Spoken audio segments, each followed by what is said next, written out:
Part 1. The Silent Second Floor. The mansion was the kind of place you could get lost in without even realizing it. 3 floors, high ceilings, rooms that connected in ways that didn't make sense.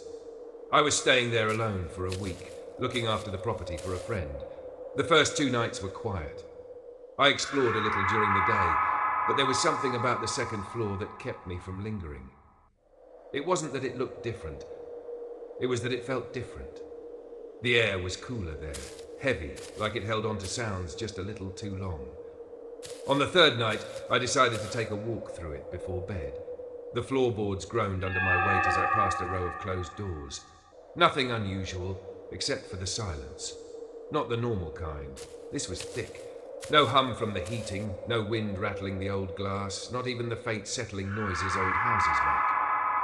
I paused at the end of the hallway, looking down the narrow staircase that connected the 2nd and 3rd floors. The light from the hallway didn't quite reach it, and beyond the first few steps was only shadow. That was when I noticed something strange. From where I stood, I could see the dust on the steps, undisturbed except for one faint line across the middle, like someone had dragged their fingers there.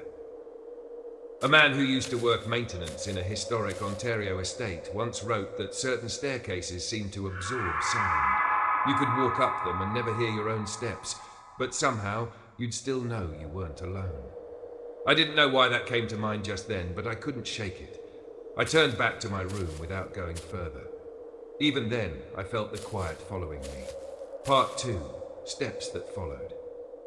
It was close to midnight when I woke up. Not to a sound exactly, more to the absence of sound. The house had gone still again, like it did on the 2nd floor. I sat up listening. Somewhere below me, the silence broke. One single step, then another. The sound was faint but deliberate, travelling up the staircase toward the 2nd floor. I stayed in bed, trying to convince myself it was the wood shifting with the cold, but the steps didn't sound random. They were evenly spaced, like someone counting them in their head. I counted 2. 7 steps. Then they stopped. I waited, heart pounding, and that's when the real chill hit me. My room was on the 2nd floor. The staircase from the 1st floor had 15 steps. Whoever, whatever, was coming up had stopped halfway. The silence stretched until it felt like it was pressing against my ears. Then, slowly, the steps started again. Only this time, they were moving up faster. I got out of bed, crossing the floor to the door as quietly as I could. I stood with my ear to the wood, holding my breath. The footsteps reached the top, and then turned toward my hallway. I thought about opening the door, but the idea of seeing someone there, just standing in the dark, froze me in place. The steps stopped right outside my room. No knock, no sound of movement, just the heavy presence of someone on the other side. A woman from British Columbia once told a similar story about a night she heard footsteps stopping outside her bedroom in a heritage house she was touring. She said it felt like the pause before a question you don't want to hear. That night, I didn't open my door. Part 3. The number that wasn't mine. By the 4th night, I was leaving lights on in the hallway. It didn't make me feel safer, but it made the dark less heavy. Around 2 a.m., I woke to a sound I hadn't heard before. It was faint, almost like a whisper, but not words, numbers. Someone was counting. I lay still, my ear straining. The voice was low, but the cadence was steady. 8, 7, 6. It was coming from the staircase. I slipped out of bed, feet hitting the cold floor, and moved toward the door. The counting continued, growing clearer as I pressed my ear to the wood. 5, 4, 3. I realized then what it was doing. It wasn't counting up the steps. It was counting down. A tight, cold knot formed in my chest. When it reached 1, the voice stopped. Silence filled the hallway. Then, from right outside my door, the floorboards creaked. Not a full step, just the shift of weight, like someone adjusting their stance. I backed away from the door, every part of me screaming not to make a sound. The creak came again, closer this time, followed by the faint click of the latch. The door didn't open. It just moved enough for the lock to feel loose beneath my hand. I didn't sleep after that. When morning came, the staircase was empty, the dust on the steps undisturbed, except for one faint line, the same as before. I later read about a caretaker in an old Quebec mansion who swore the back staircase counted down on certain nights. He'd never stay past 1. Neither will I.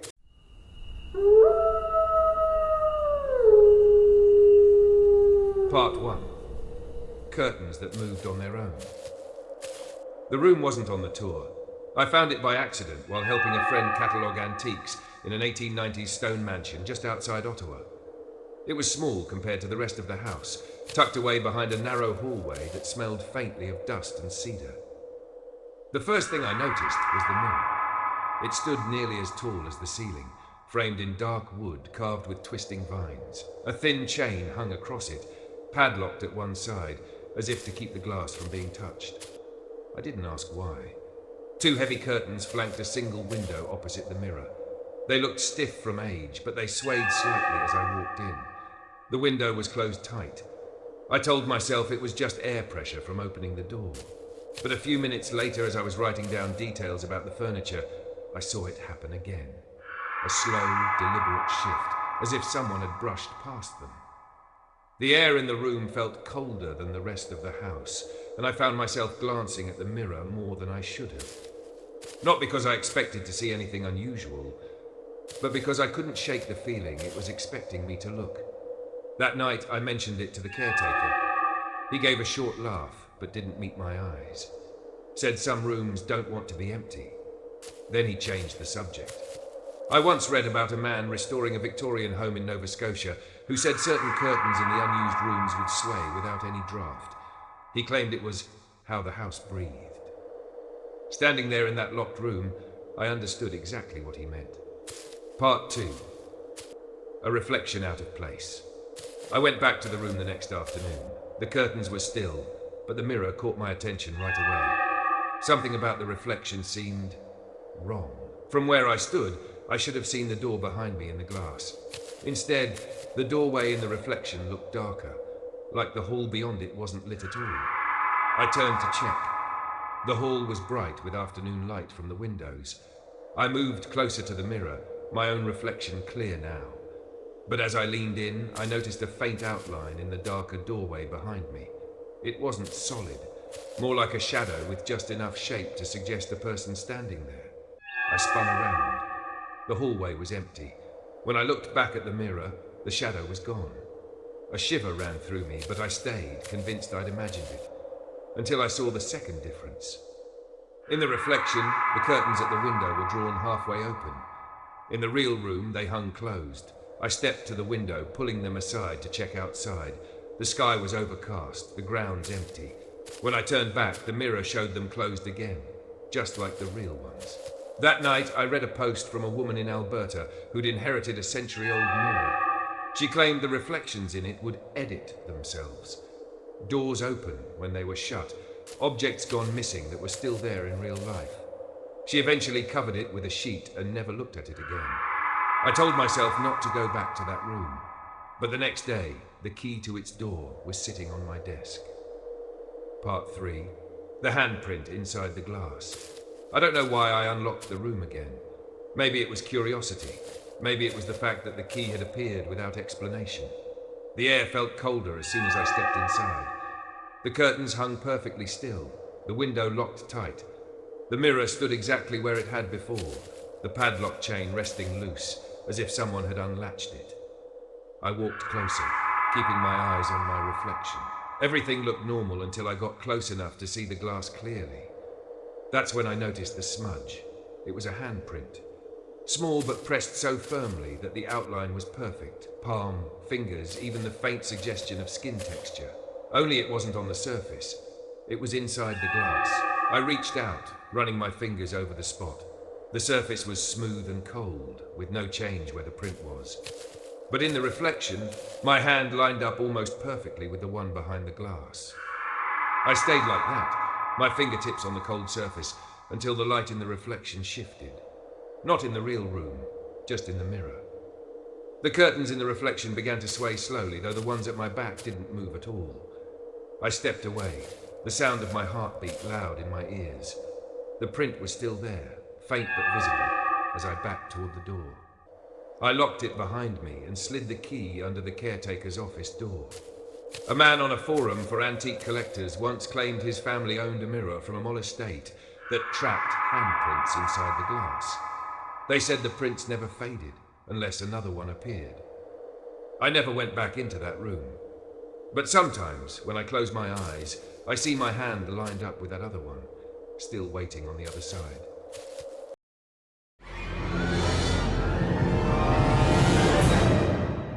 Part 1. Music in the Dust. The ballroom was the first room I saw when I arrived at the mansion in rural Quebec. Tall windows arched toward a painted ceiling, and the hardwood floor stretched wider than most apartments I'd lived in. It should have felt grand, but the air inside was stale, tinged with the faint scent of polish and something older underneath. I was there to help catalogue furniture for an upcoming auction. The ballroom had been closed for years, only opened for special viewings. Dust lay thick on the piano in the corner, and a trail of footprints from previous visits marked the otherwise untouched floor. It was quiet work, photographing each piece, taking notes. Around mid-afternoon, as I was crouched near a set of chairs, I heard it. Faint piano notes, slow and deliberate. I froze, listening. The sound didn't echo like it should have in the cavernous space. It was soft, as if being played in another room, but there was no other room behind that wall. The tune wasn't one I recognized. It was steady, almost hypnotic, the kind of melody you might hear at the end of a dance when the room is nearly empty. I looked toward the piano. The lid was still shut, the keys hidden beneath it. Yet the notes kept coming, unhurried, perfectly clear. Then they stopped. The silence afterward was thicker than before, like the room was holding its breath. A man who once worked security at a historic estate in Ontario told me he sometimes heard residual music in closed rooms, always piano or strings, never voices. He said the strangest part was how the air seemed heavier while it played. That was exactly how it felt as I stood there, the dust in the air unmoving, waiting for the next note that never came. Part 2. Shadows along the wall. 2 nights later, I passed the ballroom on my way upstairs. The door was closed, but light leaked out from the gap at the bottom. A soft, warm glow, nothing like the cold daylight that usually filled the space. I stopped. There wasn't supposed to be any lighting in that room. The fixtures had been disconnected years ago. Still, the glow pulsed faintly, as if from candles. I should have kept walking. Instead, I pushed the door open just far enough to see inside. The first thing I noticed was the floor. The dust was gone, replaced by a faint sheen, like it had just been polished. And along the far wall, faint shadows moved, swaying gently like the silhouettes of people standing close together. There was no sound at first. Then, from somewhere I couldn't pinpoint, the same piano melody I'd heard before began to play. Only now there was a rhythm behind it, the faint shuffle of steps, like dancers keeping time. The shadows never left the wall, but they shifted with the music. Some turned toward each other, others drifted along the paneling. And though they stayed flat against the plaster, I had the overwhelming sense they were aware of me. I took a step back, my hand still on the doorknob. The music faltered for half a beat, as if it had noticed my retreat. Then it resumed, steady as before. I closed the door quietly, the glow still spilling into the hall until the latch clicked shut. A woman I met in Halifax once told me she saw wall dancers in a hotel ballroom, their shadows moving without bodies. She swore they only stopped when you looked away, like they wanted you to remember them just a little longer. That night, I kept my back to the walls as I walked the halls. Part 3, the last dance at 3 a.m. On my final night in the mansion, I woke to the sound of music again. It was clearer this time, the piano joined by faint strings, like a quartet playing somewhere in the house. I checked the clock. 3:02 a.m. The sound drew me toward the ballroom. The closer I got, the warmer the air became, and with it came the faint scent of candle wax and something sweet, like fading perfume. The door stood open just enough for me to slip inside. The room was transformed. The dust was gone, the floor gleamed, and light poured from dozens of candles set along the walls. Figures moved across the floor, not shadows this time, but pale, translucent shapes in formal dress. They glided in perfect time with the music, their faces indistinct, but their movements impossibly graceful. I stood frozen by the doorway, unable to step forward, afraid they might notice me. Then one of them did. A tall figure near the center of the room turned toward me, its partner following. They didn't stop dancing. but the circle they made drew them closer and closer to where I stood. By the time they reached the edge of the floor, the music had slowed to a near stop. The figure extended a hand toward me, pale, gloved, and impossibly steady. I didn't move. The air between us felt charged, like the moment before a storm. Then, as the final note rang out, every candle went dark. When my eyes adjusted, the room was empty again. Dust coated the floor, undisturbed except for a single set of footprints that led from the center to where I stood, and stopped. A caretaker in Toronto once claimed the ballroom in his building hosted one last dance at 3 a.m. every few months. He said it always ended the same way, with an invitation no one should accept. I left the mansion before sunrise. There's something different about a mansion when the sun's gone and the silence sets in. It's not just the creak of old wood or the draft through the windows. It's the feeling that the house itself is paying attention. That behind every closed door, down every unlit hallway, there's a space where the air is just a little heavier, as if something is standing there, unseen. The people who lived through these nights will tell you the same thing. It's not the moment you see something that stays with you. It's the seconds before, when you know it's coming but can't yet name it. It's the music you hear when the piano's closed, the shadow that turns when you look at it, the hand that hovers just close enough to touch. Even after you leave, you don't take those things with you. They follow at a distance, staying just out of sight. A glance in a dark window, a pause before the top step, a hallway that seems too quiet, too still. Maybe you'll tell yourself it's just imagination. Or maybe you'll think about the people who said the same before the last note played, before the mirror shifted, before the count reached 1. If you ever find yourself in an empty Canadian mansion late at night, just remember, the house may have more guests than you can see.